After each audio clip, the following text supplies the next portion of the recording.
Hello hi welcome to S and robotic YouTube channel. मैं आज आपको बताने वाला हूँ पास्ट परफेक्ट टेंस के बारे में।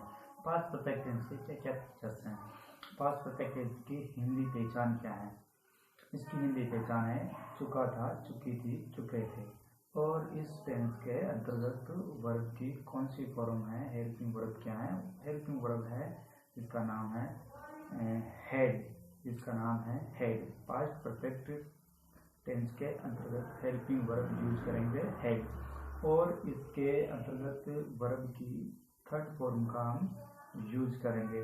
और इसके अंतर्गत दो कार्य पास्ट मतलब भूतकाल में शुरू होते हैं, और एक कार्य पहले समाप्त होता है और एक कार्य बाद में समाप्त होता है। जो कार्य पहले समाप्त होता है वो पास्ट परफेक्ट टेंस में लिखा जाएगा, और जो कार्य बाद में समाप्त होगा वो पास्ट सिंपल यानी इंडेफिनिट टेंस के अंतर्गत लिखा जाएगा।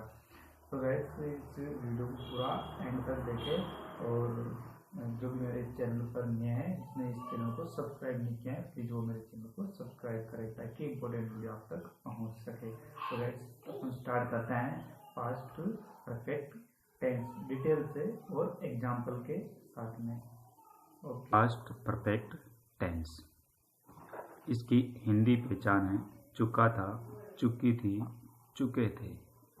एडवर्ब ऑफ टाइम, जो इसकी इंग्लिश जो पहचान है वो बिफोर, एगो, आफ्टर, ऑलरेडी, इटीसी। इस टेंस की हेल्पिंग वर्ब है हेड। हेड का प्रयोग सिंगुलर नाउन व प्लूरल नाउन दोनों के साथ में किया जाता है। सिंगुलर नाउन कौन कौन से हैं? सिंगुलर नाउन में ही, सी, इट, राम, श्याम, इटीसी। और प्लूरल नाउन कौन कौन से हैं? आई, वी, यू, द। ये प्लूरल नाउन है।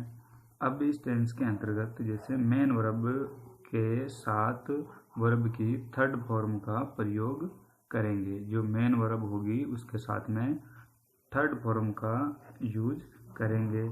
और इस टेंस के अंतर्गत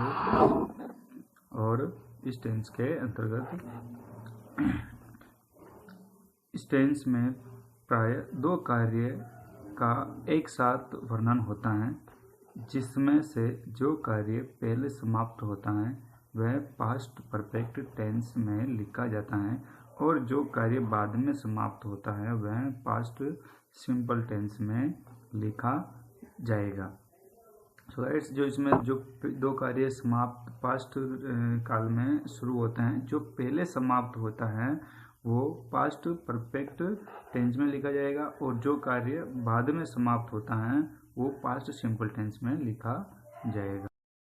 इसका हम सेंटेंस बना के देखते हैं। जैसे अफर्मेटिव जो सेंटेंस होगा उसके जो फॉर्मूला है, सबसे पहले सब्जेक्ट आएगा, subject plus helping verb plus main verb, और मेन वर्ब के साथ में वर्ब की third form plus object use करेंगे। जैसे राम स्कूल पहुंचा, उससे पहले घंटी बज चुकी थी। तो इसका ट्रांसलेशन होगा Ram had gone to school before ring bell. तो यहाँ पर सब्जेक्ट राम है, हैड इसकी हेल्पिंग वर्ब है, मेन वर्ब यहाँ पर गो जिसका थर्ड फॉर्म हो जाएगी गॉन, और टू स्कूल ये यहाँ ऑब्जेक्ट हो जाएगा। और यहाँ बिफोर रिंग ए बेल, जो ये पहले जो कार्य समाप्त हो रहा है यह है ये राम स्कूल पहुंचा। तो ये हो गया पास्ट परफेक्ट टेंस। और उससे पहले घंटी बज चुकी थी, तो ये हो गया पास्ट सिंपल टेंस।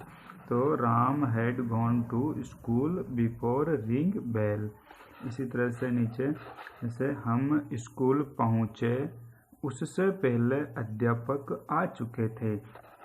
तो हम का सब्जेक्ट हो जाएगा वी, हेल्पिंग वर्ब हैड, और पहुंचने को हम मतलब बोलेंगे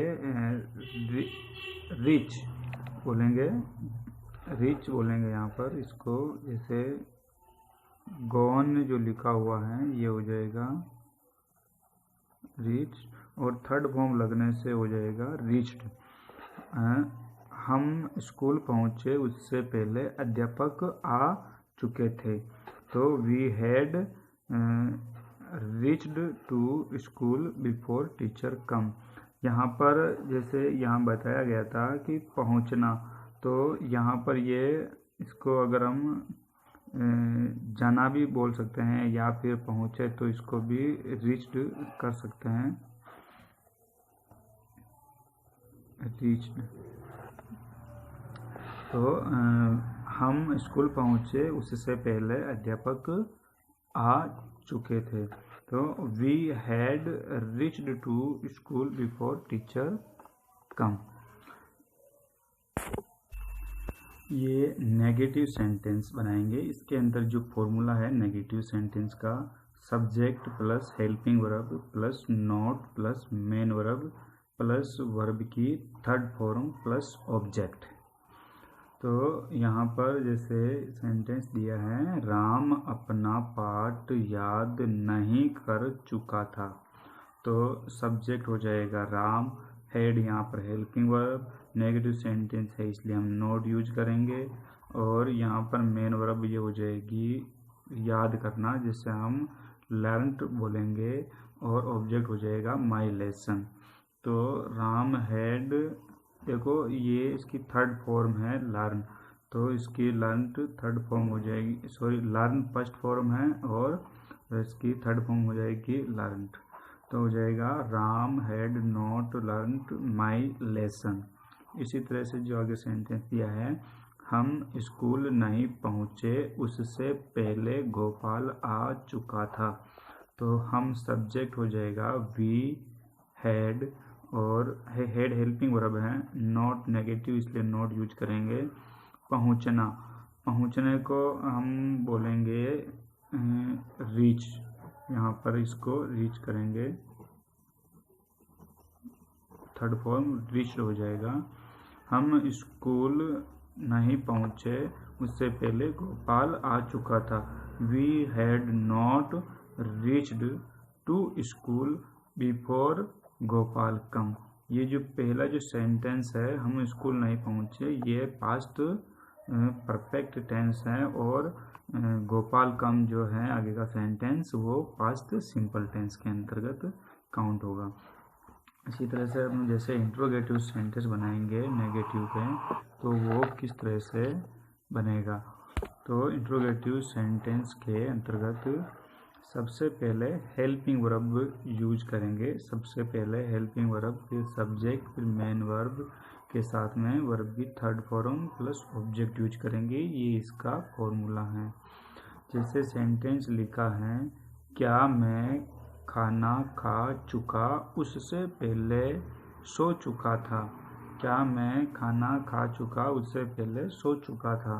तो इसमें हेल्पिंग वर्ब हैड का यूज करेंगे, जो कि सब्जेक्ट इसमें दिया गया है मैं, तो यहाँ हेल्पिंग वर्ब फिर सब्जेक्ट, फिर आएगी मेन वर्ब ईट, यानी खाना जो अपन खाते हैं, तो उसे ईटन हो जाएगा इसका थर्ड फॉर्म के अंतर्गत, ईटन फूड यानी भोजन। तो मैं खाना खा चुका, बिफोर यानी उससे पहले, आई स्लिप्ट, जो आगे आई स्लिप्ट लिखा है ये पास्ट टेंस के अंतर्गत पास्ट सिंपल टेंस में लिखा जाएगा। तो यहाँ वर्ब की सेकंड फॉर्म आएगी, और यहाँ पास्ट परफेक्ट टेंस है इसलिए वर्ब की थर्ड फॉर्म आएगी।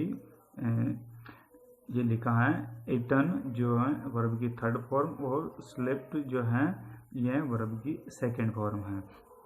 तो सेंटेंस हो जाएगा had I eaten food before I slept. इसी तरह से जैसे क्या सीता नाच चुकी थी उससे पहले साउंड बंद हो चुका था। तो इसके अंतर्गत सीता सब्जेक्ट है, और यह इसमें इंट्रोगेटिव है इसलिए हम सबसे पहले हेड का यूज करेंगे हेल्पिंग वर्ब। तो यहाँ head Sita danced, head Sita danced, dance यहाँ पर मेन वर्ब है और वर्ब की थर्ड फॉर्म लगने से ये डांस्ड हो जाएगा। Head Sita danced before sound close, यानी कि साउंड क्लोज्ड, ये वर्ब की जो है सेकंड फॉर्म आएगी क्लोज्ड। तो second form, third form, first form इसे सेकेंड और थर्ड फॉर्म सेम है, तो ये हो जाएगा had Sita danced before sound closed. Sita नाच चुकी थी, उससे पहले साउंड बंद हो चुका था। इसी तरह से जैसे हम इंट्रोगेटिव नेगेटिव सेंटेंस बनाएंगे, उसके अंतर्गत कैसे कुछ सेंटेंस बनाएंगे उसे समझ लेते हैं ज़रा सा। तो देखिएगा, इंट्रोगेटिव नेगेटिव के अंतर्गत सबसे पहले फॉर्मूला देख लेते हैं। हेल्पिंग वर्ब आएगा सबसे पहले, फिर सब्जेक्ट, फिर नॉट, फिर मेन वर्ब की थर्ड फॉर्म प्लस ऑब्जेक्ट आएगा। तो इसमें देखना सेंटेंस दिया गया है, क्या हम खेल नहीं जीत चुके, उससे पहले समय पूरा हो चुका था। उससे पहले समय पूरा हो चुका था। तो इसके अंतर्गत ये देखना है कि यहाँ पर हेल्पिंग वर्ब आ जाएगा हैड। हम यहाँ पर सब्जेक्ट है तो हेल्पिंग वर्ब के बाद आएगा वी। हैड वी नेगेटिव है इसलिए, इंट्रोगेटिव नेगेटिव है इसलिए नॉट यूज करेंगे, हैड वी नॉट। वेन यानी मतलब जीतना होता है, इसकी थर्ड फॉर्म होती है वॉन। और खेल है इसलिए game. Had we not won game. अगर ये इसमें लिखा है उससे पहले तो बिफोर टाइम ओवर, समय पूरा हुआ उससे पहले, बिफोर टाइम ओवर, तो हो जाएगा had we not won game before time over. इसी तरह से नीचे देखना है अपने को, क्या मैं रेलवे स्टेशन नहीं पहुंच चुका था। तो हेल्पिंग वर्ब हो जाएगी हैड, सब्जेक्ट है इसके अंतर्गत मैं, तो यहाँ हो जाएगा आई। नेगेटिव सेंटेंस है इसमें भी, तो ये नॉट यूज करेंगे, हैड आई नॉट। पहुंचना, इसको बोलेंगे हम रीच्ड। फर्स्ट फॉर्म होती हैं और रीच्ड थर्ड फॉर्म हो जाएगी। To railway station, had I not reach to railway station. इस तरह से अपना ये पास्ट परफेक्ट टेंस पूरा होता है। तो गाइस, आपने इस वीडियो को पूरा एंड तक देखा, उसके लिए थैंक यू। और जो भी मेरे इस चैनल पर नए हैं, जिसने भी मेरे इस चैनल को सब्सक्राइब नहीं किया है, प्लीज़ वो मेरे चैनल को सब्सक्राइब कर ले ताकि इम्पोर्टेंट वीडियो आप तक पहुंच सके। Thank you.